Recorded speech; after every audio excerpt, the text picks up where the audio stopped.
So hola mga kabiyay, arito sa buong sa San Miguel.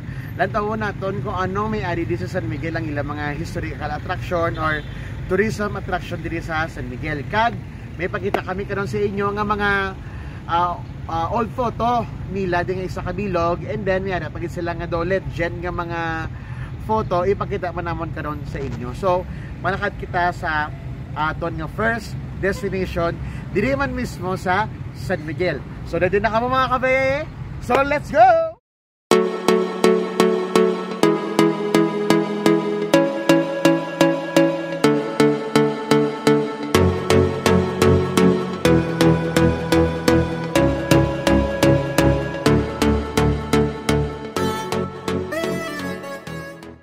Dali lang gid mga kabiyaya, may hambal ako sa inyo.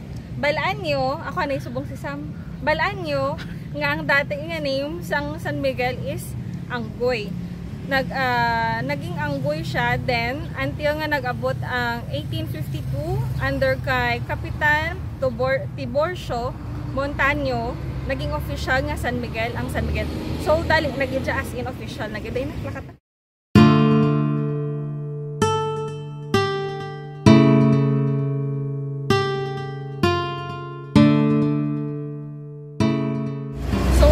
Biyahe, ari kita subong sa Casa Teniente Juan Sale. At nga, alam mo sino si Juan Sale? Sikat kag kilala natin siya sa probinsya sang San Miguel sang una. So mga kabiyahe, no, ang balay ni gintupot ni siya sang mga 1890s. Then kin-improve ni siya sang 1929. Pero ginsunog ni siya sa mga guerrilla army naton during World War II para maiwasan nga maging garrison siya sa mga Hapon sa una.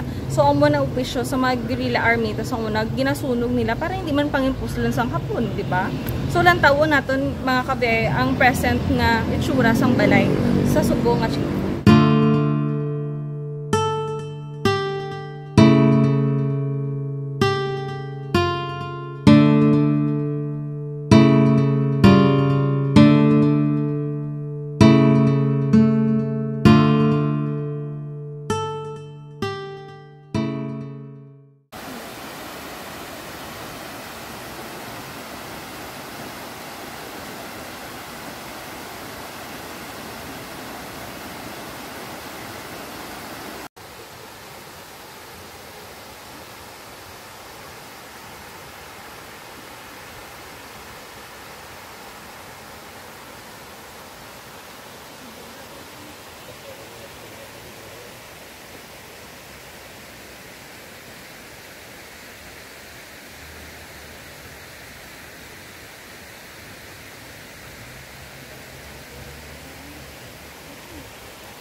So mga kabiyahe, lantawon tayo na ang banwa sang San Miguel. Kung anong itsura sang banwa sang San Miguel.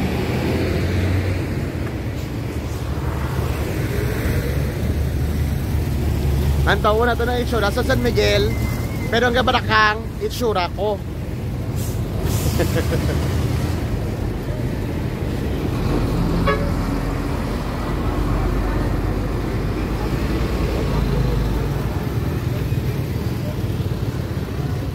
Mas namin mag-isa sa province kay Perteque Kitawhay compare mo sa syudad mga kabiyahe.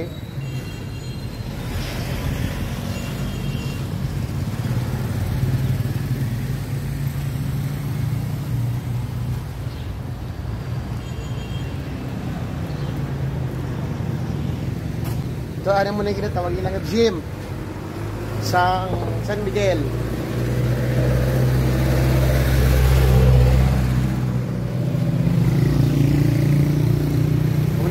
Sang San Miguel. Kagamo ni ang dalan sang San Miguel.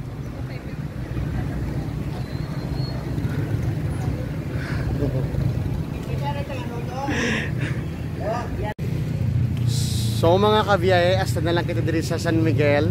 So see you sa aton nga next episode. Bye bye.